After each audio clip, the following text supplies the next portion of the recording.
Oke, ini adalah Kena-kena angin. lanjutan dari hadap-hadapan saya bersama Irvi Jedida. Yes. Dan saya mencoba membuatnya lebih Lebih kena angin. romantik dan lebih lebih kena ya. Karena ini pembahasannya sangat bagus sekali dan banyak sekali DM yang masuk ke saya ataupun Pipi yang menanyakan banyak hal. Iya. Mudah-mudahan di perjumpaan kedua ini semuanya bisa terjawab. Oke. Nah, Ya. apa kabar? Baik-baik, Kak. Setelah seminggu lebih tayang Yes. dan menuai banyak seminggu. sekali simpati dari pendengar hadap-hadapan. Alhamdulillah, haleluya, Pak. Ada yang terlewat kemarin, Pipi, yang belum kita bicarakan? Kemarin itu kita baru sampai ke bagaimana perasaanku waktu saya tahu saya sakit. Tahu, ya. Yes. Jadi saya ceritakan langsung Ya, kali. oke. Perasaanku waktu saya tahu saya sakit, saya sudah bilang sebelumnya kalau saya tidak sempat buat bersedih hati Ya. atau menangis-menangis sinetron. Ada waktuku karena semua orang di sekitarku lebih berduka. Karena biasanya orang kan kalau sakit kanker di pikirannya adalah dia bakalan cepat pergi. Sebenarnya itu pemahaman. Sorry, saya potong. Tadi sempat sebelum kita tag, ada statementnya Pipi. Pada waktu Pipi tahu bahwa terkena kanker itu, sebenarnya Pipi sudah yakin bahwa Pipi akan selamat. Iya. Tadi sempat bilang kayak gitu. Iya. Oke, bagaimana? Saya merasa bahwa waktu saya tahu saya sakit, pertama kali saya dikasih tahu bahwa ini jenisnya cancer. Ya. Itu saya ada keyakinan di dalam diriku bahwa no, this is not my time. Bukan melangkahi Tuhan, tapi ada perasaanku yang bilang bahwa enggak Ji, I will through this. Ya. Tentu saja. Ya. Saya enggak tahu kenapa. Jadi itu kayak ada keyakinan sendiri dari dalam bahwa saya bisa lewati ini. Dan saya cuma perlu tahu bagaimana caranya. Saya waktu itu sama sekali blank, saya sama sekali enggak tahu ini apa jenis kankerku. Bagaimana caranya melewati, apakah harus ada supporting system atau apa. Nah itu saya tidak tahu. Yang saya tahu adalah saya harus kemoterapi. Itu hal pertama yang dikasih tahu oleh dokter, bahwa kalau kita mau perpanjang ini supaya bisa cepat sembuh, hal pertama adalah kemoterapi. Ya, dan kemoterapinya itu diputuskan dalam waktu 1 minggu. 1 minggu saja. Ya. Jadi dari saya operasi, hasil keluar sampai ke kemoterapi itu batasnya cuma lewat 2 minggu. 2 minggu ya? Saya cuma minta waktu itu sama dokter, waktu dokter tanya apakah sudah siap buat kemoterapi, saya bilang dokter, jadi setelah operasi dokter tanya kapan mau mulai, biasanya orang mulai kayak 1 bulan setelahnya gitu. Pipi seminggu saja. Dia tanya waktu itu kapan mau mulai, saya bilang dokter 2 minggu. Dia tanya kenapa 2 minggu lagi, saya jawab karena temanku menikah hari Minggu, hari Senin bisa kemo. Jadi ada faktor masih mau eksis ya? Oh iya dong, saya belum mau botak. Itu membuat Pipi makin yakin bahwa Pipi akan sembuh. Iya. Ya, oke. Selain dukungan dari keluarga dan teman, apa yang membuat Pipi yakin bahwa saya akan bisa melewati ini? Saya nggak tahu, itu hal konyol dulu waktu saya masih di awal-awal waktu saya operasi. Kakakku suka bilang begini, Jan mau kau takut, kalau pas operasi mau masuk dia selalu bilang, Jan kau takut meninggal, only good people die young. Jadi Pipi ini bukan good people dong? Dalam hatiku, enggak Ji, saya enggak sebaik itu untuk dipanggil. Enggak Ji. I'm not that good enough. Oke. Itu sebenarnya sugesti sebenarnya ya. Tapi itu membuat Pipi menjadi lebih kuat. Iya, saya berpikir inside, ya. Tapi waktu saya tahu bahwa saya sakit, nanti setelah saya melewati semuanya, maksudnya lewati kemo beberapa kali, baru saya pikir bahwa mau meninggal ataupun bertahan, itu semuanya tetap menyelesaikan pertandingannya dengan baik. Makanya kalau ada saya kehilangan orang yang saya kenal karena kanker, saya selalu bilang dia menyelesaikan pertandingannya dengan baik karena dia berjuang. Ya. Kan maksudnya hidup dan mati itu adalah di tangan Tuhan ya. Walaupun meninggal. Walaupun meninggal, itu perjuangannya berakhir dengan itu. Ya. Tapi Pipi merasa bahwa saya tidak akan seperti itu di saat pertama kali. Artinya ada beberapa fase yang Pipi merasa bahwa saya bisa menyerah. Iya. Ya? Ada. Saya selama kemoterapi Jadi begini, saya punya banyak pengantar sakit. Jadi selain kankerku, saya sakit gula dari saya SMP. Jadi itu juga rare. Jadi diabetes dari usia waktu itu di zamanku sampai jadi penelitian juga karena saya gula dari usia masih SMP. Wow. Ya. Jadi saya sudah suntik itu sejak kuliah semester berapa ya? Itu pakai insulin. Nah, itu. Jadi itu saya bawa gula, saya punya gastritis kronis, luka lambung, apalagi pokoknya ada beberapa pengantar sakit yang bisa membahayakan. Jadi waktu saya kemo ke-6 itu sempat dinyatakan bersih. Lalu kemudian diperiksa lagi, yang ini ternyata belum bersih, jadi lanjut. Tapi yang 7 sampai 12 kemo itu kemoterapedik. Kok terapedik sih? Kemoterapi yang langsung ke pusatnya. Jadi itu dia langsung kena. Katanya dokter bilang waktu itu ini akan 3 kali lebih sakit dari kemo biasanya. Kata-kata kemo saja itu buat saya itu sudah mengerikan sebenarnya ya.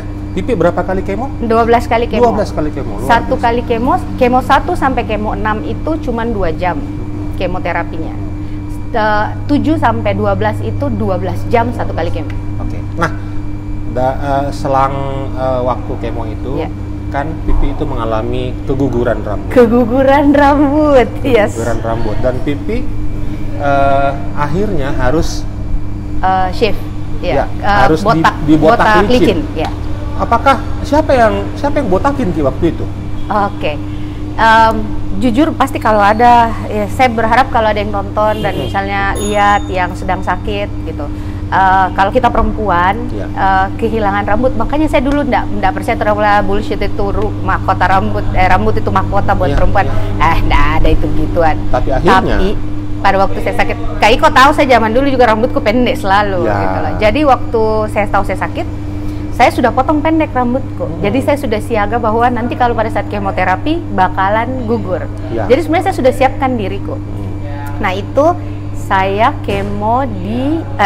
saya potong rambut pertama di langganan potong rambutnya mamaku.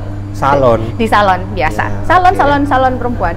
Nah, pada saat saya potong rambutnya, si om yang selalu potong rambutnya kita tuh bilang, saya nggak mau potong licin rambutmu ya. Jadi maksudnya potong pendek saja. Jadi saya bilang oke. Pada saat pertama kali saya, jadi itu saya 2 minggu setelah kemo pertama, saya pikir lolos mak. Nggak ada maksudnya lolos mak. Ya karena ada beberapa kejadian orang-orang yang kemoterapi tapi rambutnya nggak gugur. Itu memang beda-beda di setiap orang, reaksi obat kemo beda-beda.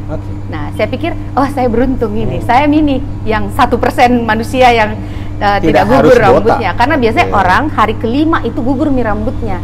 Jadi saya tuh 2 minggu Kak. Jadi saya sudah high hope. Nah itu juga high expectation bahwa saya nggak bakalan gugur rambutnya.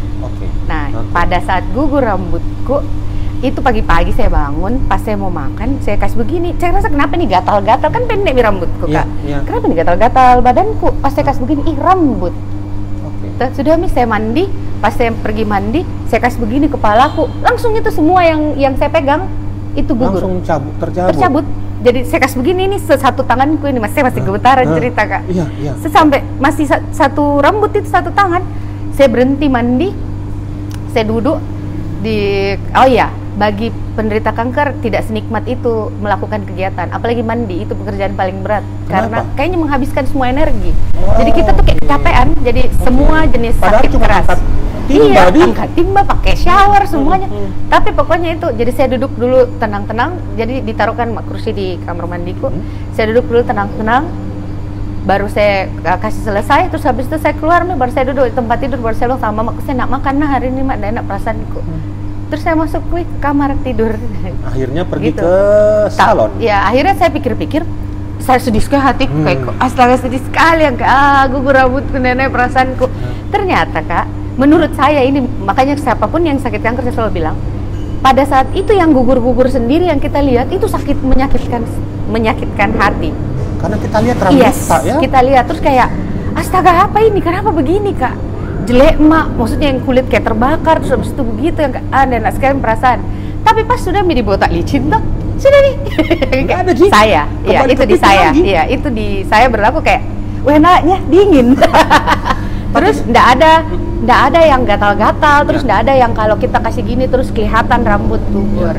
Tapi katanya sempat ada penolakan dari beberapa tempat. Ya, jadi saya itu pergi ke beberapa salon yang sebenarnya saya punya sahabat waktu SD yang punya salah satu salon paling terkenal di Makassar. Saya datang ke dia, saya bilang mau potong rambut, gue kasih rambut licin. Nggak mau, Kak.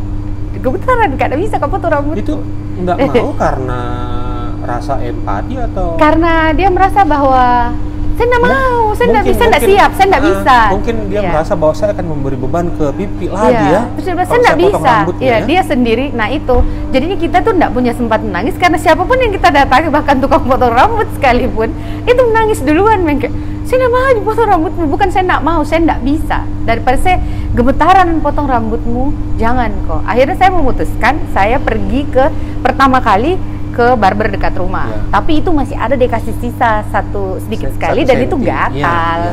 Nah baru habis itu saya pergilah ke tempat buat, tapi di barber. Jadi setelah itu saya selalu bilang ke semua sahabatku kalau ada orang saya kenal yang rambutnya gugur, pergi kasih gundul di barber. Harus di barber karena mereka yang tahu caranya potong. Dia sudah biasa yang nol. Dan saya itu sempat cari yang mana barber yang cocok sama saya kan. Setiap kali kemo gugur lagi Kak, jadi tumbuh gugur begitu. Jadi kan dalam 3 minggu ada rambut yang tumbuh. Nanti itu pada saat saya itu setiap 2 minggu setelah kemo gugur. Jadi setiap 2 minggu saya kembali lagi cari. Jadi saya sempat ada ketiga barber, tapi ada satu barber nanti DM nih saya nggak enak nanti dibilang saya promo. Saya bahkan nggak tahu apakah masih ada. Apakah masih ada si akhirnya berhasil dipotong di mamang-mamang itu di bawah flyover. Oh, di bawah flyover. Oke. Di samping kejaksaan. Oke. Ada satu barber kecil di situ itu satu-satunya barber ini yang tidak tanya saya kenapa mau potong rambut tak? Gitu loh. Dia cuma datang, saya bilang saya mau potong nol, saya mau ini tapi saya bawa sendiri alatku. Terus boleh dikikir sampai habis ya kayak oh ya oke. Tapi agak lama soalnya saya bikin supaya nanti kalau tumbuh bagus.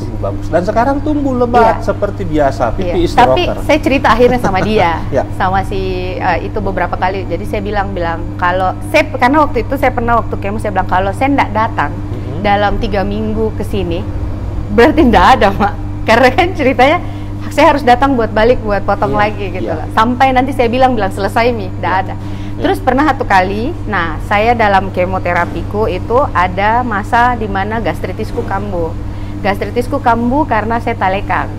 Saya pergi nonton konser, habis itu saya subuh-subuh baru pulang, pagi-pagi saya cabut berangkat ke Bandung, terus saya minum teh, ya standar lah, gitu-gitu. Akhirnya gastritis kumat. Saya masuk rumah sakit di Bandung, terus diterbangkan ke Makassar, masuk rumah sakit di Makassar. Nah itu semua prosesnya lebih sebulan lah di rumah sakit. Nah, itu karena gastritis mah, lambung luka. Lambung luka. Oke, artinya gaya ini ya pola makan. Jadi obat kemoku itu ada obat pengantarnya. Jadi selain obat kemo yang dimasukin di badan, setiap hari ada obat yang kita minum. Nah itu obat yang saya minum ternyata bikin lambung ini asam lambung meningkat. Tapi saya memang sudah punya gastritis sebelumnya Kak. Jadi itu memang waktu saya kemo ke-7 sudah dikasih tahu apapun jenis sakit-sakit masa lalu biasanya muncul dalam kemoterapi. Sakit-sakit masa lalu? Sakit-sakit apa aja, misalnya pernah tipes, pernah DBD, pernah apa atau apa gitu. Itu pasti muncul. Sakit gula apalagi gitu, gula bakalan naik dan sebagainya. Jadi tali kantongin sebenarnya kanker dia panggil semua Dia kalau datang dia panggil pasukan. Nah, sendiri-sendiri mau ke bedeng. Tapi katanya pipi sempat luka ya pada saat dicukur. Dia pernah salah satu cukur yang pertama itu luka. Jadi karena mungkin dia gugup sih kelihatannya itu orang. Jadi tapi bukan yang saya sebut tadi itu. Ada di barber lain dia gugup. Mungkin kan dia berpikir ada perempuan diantar oleh banyak laki-laki dan dia potong rambutnya. Lalu semua orang yang mengantar waktu itu. Sebut saja namanya. Oh ya, ada Buyung waktu itu, Eca, Cican, ada Kaina tapi Kaina di luar, ada pokoknya rame deh kayak rombongan sirkus kami. Padahal mau diantar cukur. Cukur, ya. Karena mungkin dia pikir itu pertama kali saya cukur. Padahal tidak. Jadi teman-teman di balai-balai kok Terus teman-teman tahu bahwa itu pertama kalinya yang mau cukur licin Kak. Jadi itu kayaknya si tukang barbernya itu dia kaget. Maksudnya ini pertama kali perempuan, dia bilang waktu itu, dan dikasih tahu waktu itu saya sakit gitu. Jadi mungkin dia gugup, jadi mungkin kayak ada jerawat biasa begitu toh, Kak? Di kepala ya? Iya, di kepala. Ya. Jadi waktu pas di shave buat licin, kena berdarah. Nah itu nggak bisa berhenti. Dalam penyakitnya Irvi, kalau ada darah ya, itu lama sembuhnya. Nggak bisa berhenti, harus dikasih pakai obat. Masya Allah. Iya, jadi pakai obat. Jadi minum terus kayak saya harus kasih tahu sama dia, bilang kasih selesai Meki, karena saya nggak Mika, masa nggak selesai dengan kepala berdarah-darah. Iya, kasih selesai Meki, enggak Ji, nanti saya tutup pakai alkohol, terus habis itu saya minum obat, kok enggak Mini, berhenti Ji, tapi kasih selesai Ki dulu karena nanggung setengah jadi. Oh begitu nih, oke. Iya. Nah selain itu banyak hal yang Irvi sempat cerita ke saya dan ke teman-teman yang seharusnya Irvi juga bicarakan di sini. Sebenarnya kalau biasanya orang-orang bakalan bilang bahwa kalau misalnya ada yang kanker, nonton Ki. Ini saya kayak nonton saya terus bilang, ini Mbak Ji buktinya begini. Sekarang saya duduk di sini begini Mi kondisiku. Baik Mi, gondrong Mak. Gitu. Dan, sekarang 100% aman? Sejauh ini aman, alhamdulillah. Okay. Tapi saya belum tahu karena saya belum cek lagi. Jadi kan harusnya setiap 6 bulan saya cek, Kak. Kapan terakhir Pipi cek? Saya cek tahun lalu terakhir, kan ini COVID, Kak. Saya nggak bisa cek di Makassar, dokterku di Jakarta. Ya. Oke. Nah, ada beberapa teman yang DM, dia bilang itu yang kita bicarakan tentang kanker santai aja kalau bicara, kayak tidak ada kesan bahwa dia itu pernah kanker, sakit. Yes. Gitu. Bagaimana caranya menjelaskan bahwa saya kalau ada sahabatku atau ada keluarga dekatku yang dengar ini atau lihat nonton ini, mereka bisa kasih kesaksian juga, bilang enggak begitu jadi dia dulu waktu sakit. Padahal iya, maksudnya waktu dia sakit juga dia menderita, cuma kan waktu itu saya tidak sedang hadap-hadapan dengan Kak Iko. Jadi dan jangan bandingkan, Kak. Maksudnya itu persoalan terbesar adalah karena kadang-kadang orang suka bilang itu dia juga dulu pernah sakit. Enggak begitu Ji. Tidak, saya mungkin fisikku lebih baik. Maksudnya perasaanku juga lebih baik dibandingkan sama yang lain yang sakit, Kak. Karena kan masing-masing orang datang dengan stage kanker beda-beda, gitu loh. Dan dia datang dengan jenis kanker yang beda-beda, Kak. Nah, saya beruntung, Kak. Ini kalau kita bikin grade-nya, ada di grade mana kira-kira? Semua jenis kanker grade-nya sama, Kak. Oh, sama? Sama. Semua jenis kanker maksudnya itu punya kadar untuk membunuh tuh besar sekali, Kak. Itu namanya kanker gitu loh. Nah, itu semuanya sama, tapi untuk kalau limfoma itu kan ya sebenarnya masuk dalam kanker darah. Kan? Nah, jadi kalau istilahnya sepupuku yang dokter, untuk orang awam seperti saya, darah itu PT-PT. PT-PT? Iya. Darah itu PT-PT. Paru-paru itu stasiun PT-PT. Apakah lagi zaman dulu itu ya tempat pool PT-PT. Nah, maka orang kalau bilang, kenapa itu orang kalau kanker paru-paru cepat sekali pergi? Bayangkan begitu kalau stasiunnya rusak. Mencari PT-PT mau lewat baik-baik. Kalau PT-PT-nya rusak. Nah, kalau saya jalannya, Kak. Jenis kankerku ini jalannya. Jalannya PT-PT. Tapi kalau misalnya jalannya diperbaiki, sama lah ya, kayak kalau sudah diaspal jalannya bisa baik. Artinya gitu. Sekarang ini yang terjadi dan sampai kita berhadapan-hadapan 2 kali dengan sekarang, jalannya sudah aman ya. Dan sudah di beton ya, bukan di aspal lagi. Tapi bagi semua penderita kanker yang pernah mengalami kankernya itu tidak pernah benar-benar pergi, Kak.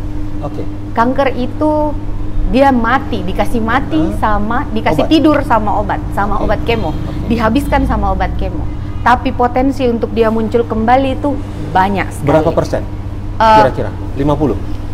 Saya tidak pernah dengar dokter mengatakan itu berapa persen, karena tidak pernah ada yang pasti. Ada orang yang dia dulu kanker, dia meninggal bukan karena kanker, tapi lebih banyak presentasinya kalau dia pergi lagi, dia pergi ya karena kanker. Bisa kanker di tempat yang sama atau kanker di tempat yang berbeda. Nah, ini berandai-andai kalau Pipi nanti ternyata harus kemo lagi, apa yang Pipi bisa sampaikan ke teman-teman?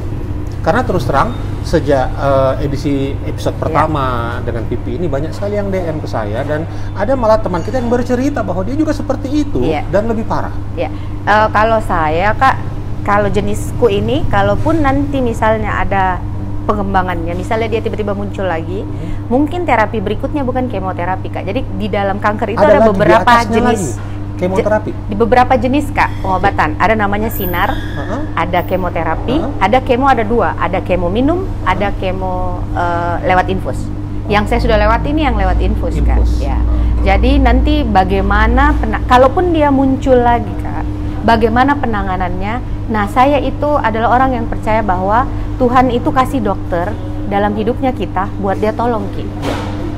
Nah, kalau kita mau sembuh dari jenis sakit apapun, yang perlu kita tahu itu adalah kita harus percaya sama dokternya. Ya, karena ada tangan Tuhan Ya, di situ ya. dan harus percaya sama dokternya. Tapi nggak boleh misalnya 100% kasih ke satu dokter gitu. No, tetap harus ada second opinion untuk ngecek dulu. Ya. Nah, tapi kalau begitu kita sudah mau diobati, percaya sama dokternya.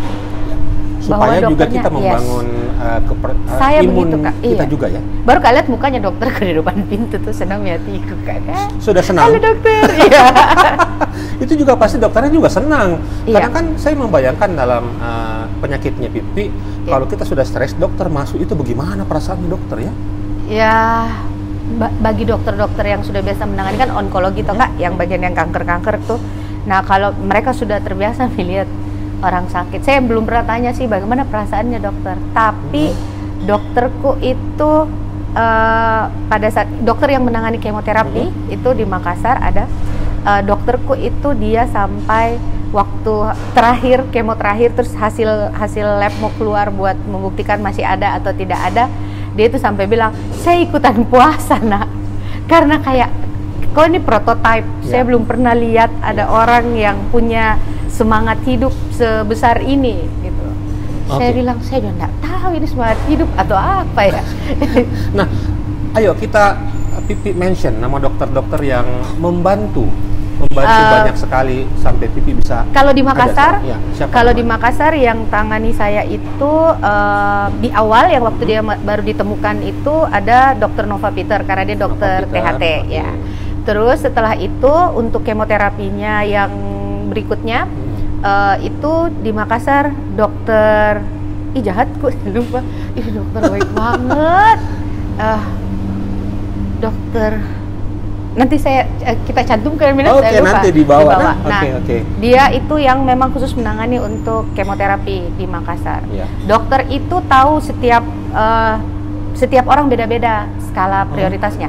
Jadi buat saya Kak, misalnya dia tahu bilang saya itu kalau saya dikasih target.